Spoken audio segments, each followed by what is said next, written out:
future looks something like this. Look at that.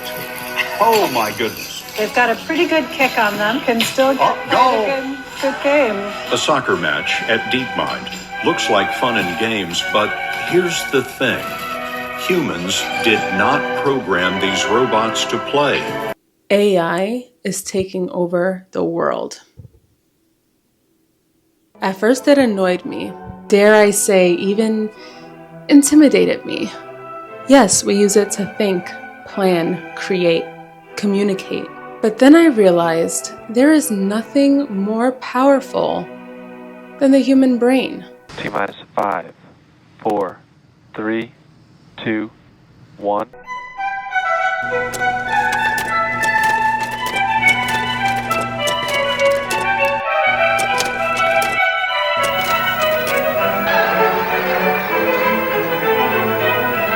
And don't you forget that. There are things that our mind is capable of that AI simply can't touch. Thank God. And I'm saying this now, but maybe in the future AI would have developed an emotional code that made it relatable to humans, and yeah, that would be a little scary.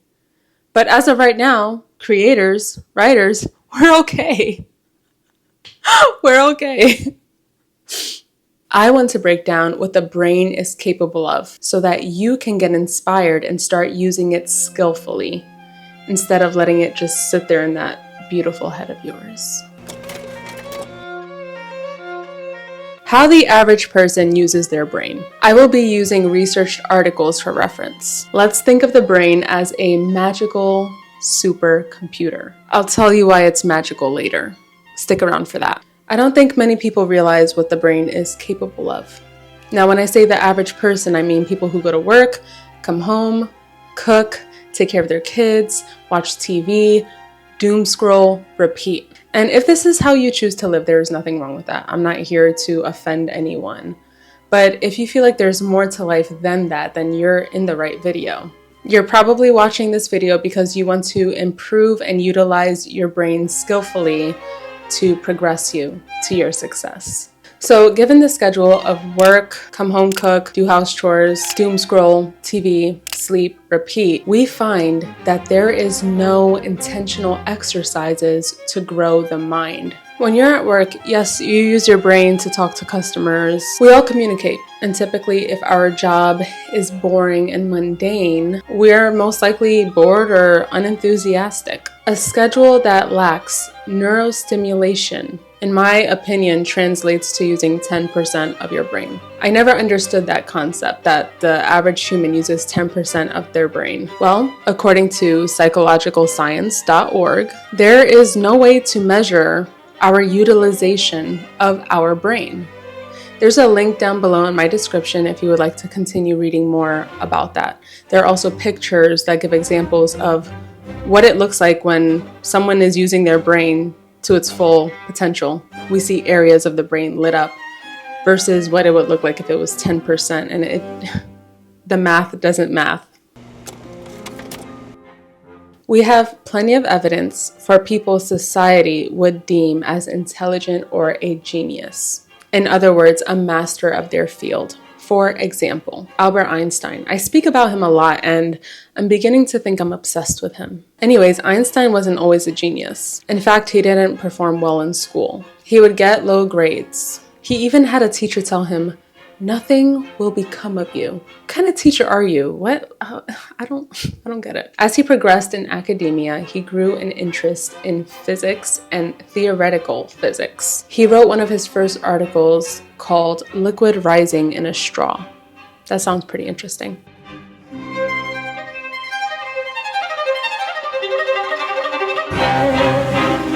As he progressed studying physics, he was once quoted saying, "I'm not that smart.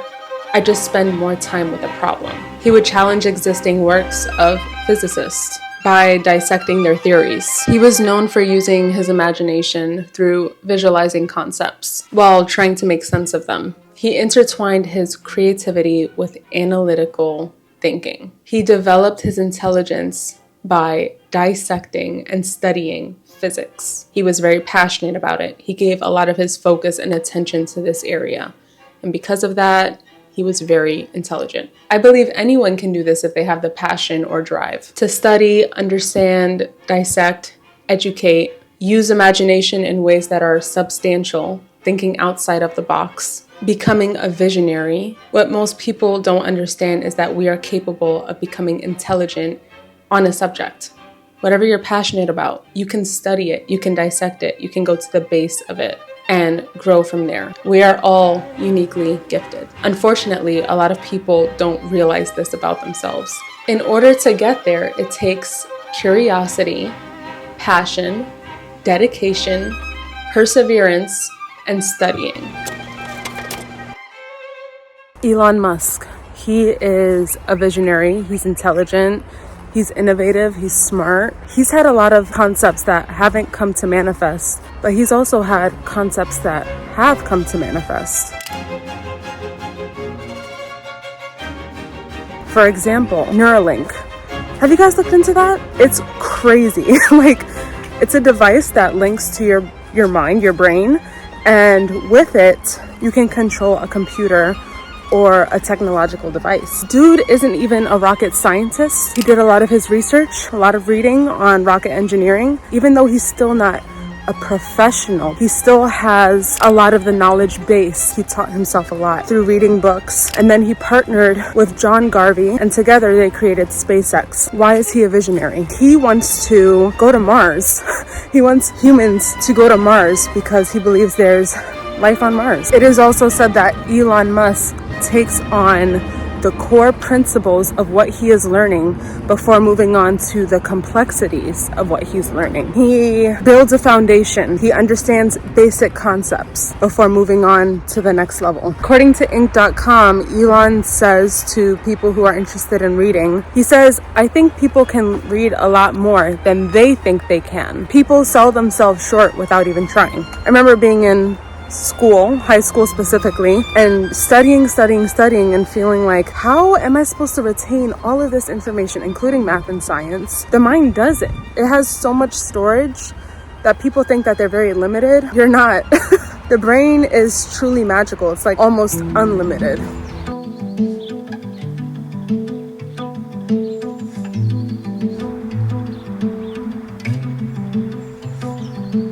An exceptional power horse of a computer is 1 to 2 terabytes of information. I use my computer for video editing and writing, just to put things into perspective, and I feel that is more than enough storage for me as a creative. It's typically more than enough for anyone who does video, photography, music. So 1 to 2 terabytes. Well, my phone, if I'm not mistaken, 64 gigabytes of storage. How much is yours? To put things into perspective, 1,000 gigabytes equates to 1 terabyte. According to CNSNevada.com, the average human brain can store up to 74 terabytes of storage. That's a lot. And even then, it's still a theory because they are basing this off of the neural synaptic connections that the human mind has. So I don't want to hear any excuses. Your brain can store a lot of information.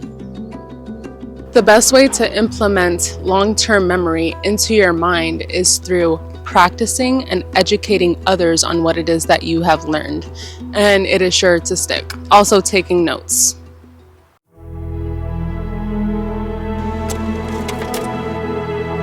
Communicating with the brain. Now, in this section, it's based off experience and what I've been doing with myself. If you're new here, I have been discussing how I started getting up around 6:30, 5:30 a.m. and I never thought I'd see the day where I can actually get up this early to be productive. And when I say productive, I mean focusing on my creativity for my YouTube channel, and I'm also building a project from the ground up that I'm very excited about. You can communicate to the brain whatever it is that you want to do. And because of this, your brain will listen and it will follow instructions. So I have an exercise for you to do. If you want to start getting up early, before you go to sleep, give yourself a time. I don't know what time you like to get up, but for me, it was 6 a.m. So I told myself, I'm going to get up at 6 a.m. with energy, and I would fall asleep. And guess what happened that first day that I started getting up early? I got up at 6 a.m. and there's days where I got up at 5:30 because I tell my mind I want to get up at 5:30. It's literally that simple. Another practice you can do if you're not trying to get up that early, when you wake up in the morning and you're brushing your teeth in the mirror, tell yourself you want to have an amazing day and you want to be kind to others and you want others to reflect that kindness back to you. It's crazy how it happens. I make this a part of my routine as well. On top of getting up early, I like to set the intention for my day and it usually goes according to plan. And if you do this exercise, and it has worked for you, I want you to come back to this video and comment that it worked so that we can encourage others to do the same. We need to have some sort of proof here. If we can go to sleep and tell our brains the time we would like to get up, then we can also tell our brain other things and it will follow out instructions. Start experimenting with yourself. What are some things that you would like to see? What are some things that you would like to do? Who is the person that you would like to become? This is amazing. Do you guys get out often? You should start if you don't. Go to a nice park and get inspired.